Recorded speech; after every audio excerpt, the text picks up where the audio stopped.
Assalamualaikum warahmatullahi wabarakatuh. Saya Muhammad Samsul Ma'arif, NRP 210312108 dari kelas 2D3A Teknik Informatika A, Politeknik Elektronika Negeri Surabaya. Tahun ajaran 2013-2014. Dengan dosen pembimbing Rengga Asmara, Eskom OCA. Basis data internet teori 11. Berikut adalah pokok bahasan dari teori 11.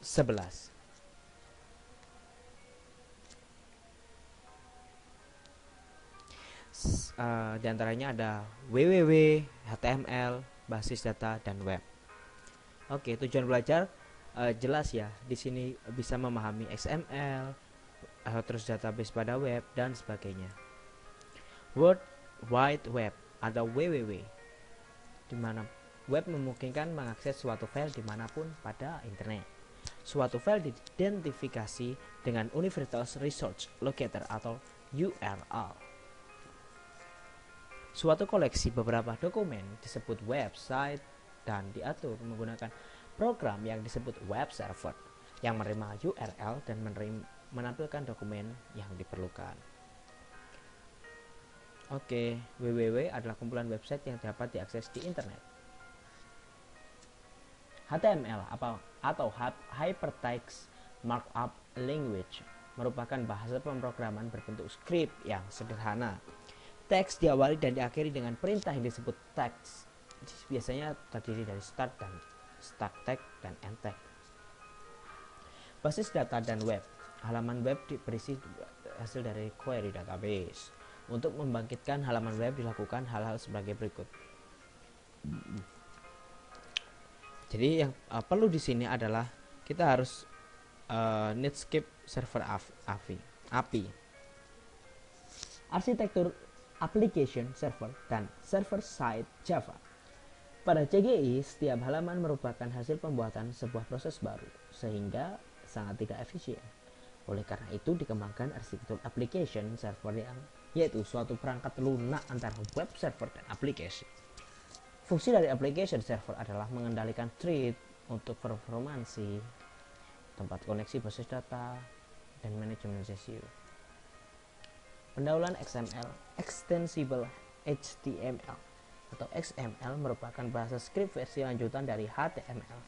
XML merupakan gabungan dari SGML dan HTML, di mana kekuatan SGML digabungkan dengan kesederhanaan HTML.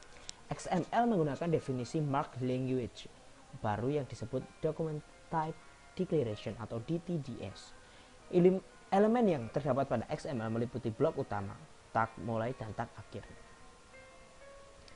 DTDS sebuah himpunan aturan yang mendefinisikan elemen atribut dan entity yang diperbolehkan pada dokumen. Dokumen pada XML mempunyai bentuk yang baik jika tidak mempunyai asosiasi DTD, tetapi digunakan berulang dengan tepat.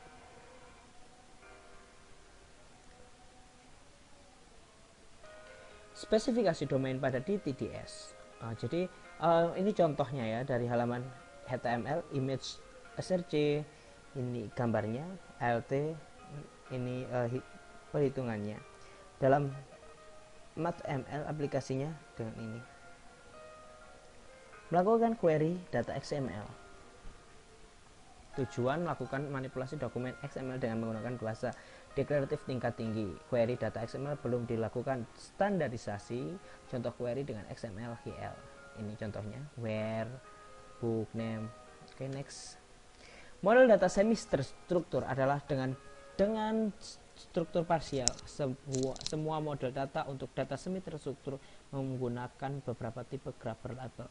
Pada subbab ini diperkenalkan model data semi terstruktur yang disebut Object Exchange Model atau OEM yang mempunyai karakteristik sebagai berikut. Objek berbentuk triple label tipe nilai. Objek yang kompleks dekomposisi secara hierarki ke dalam objek yang lebih kecil. Ini contoh menggunakan OM. Latihan soal. Jadi HTML adalah markup language yang sederhana. URL ada Universal Resource Locator, di mana mengidentifikasi file berformat HTML yang bersifat pada direktur database. CGI adalah suatu protokol yang merupakan sebuah hubungan interaktif di mana klien dapat mengirimkan suatu masukan kepada server dan server mengolah masukan tersebut serta mengembalikannya kepada klien atau browser. CGI adalah application server, suatu perangkat lunak antara web server dan aplikasi. Perbedaan antara web server dan application server itu terletak pada XML mempunyai bentuk yang baik jika tidak mempunyai asosiasi DTD tetapi digunakan berulang secara tepat.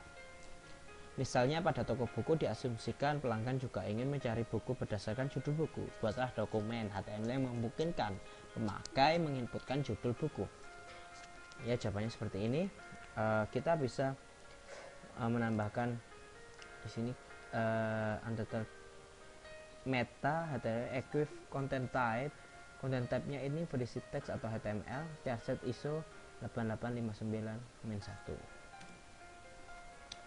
Terus kemudian search book, input type-nya teks, di submit, search, baru nanti di tabel di sini akan di print tentang judul buku, letak, dan stok. Seperti ini jika dijalankan. Oke, ini latihan soal keempat, langsung jawabannya. Jawabannya seperti ini. Jadi nama produk, harga produknya di sini, ini harganya. Ini dalam bentuk tabel-tabel ya. Jadi akan seperti ini. Jadi akan ada nama produk, terus harga dan nomor produknya.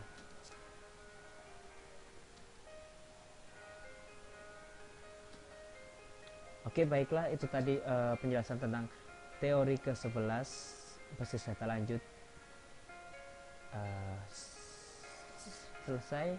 Terima kasih. Wassalamualaikum warahmatullahi wabarakatuh.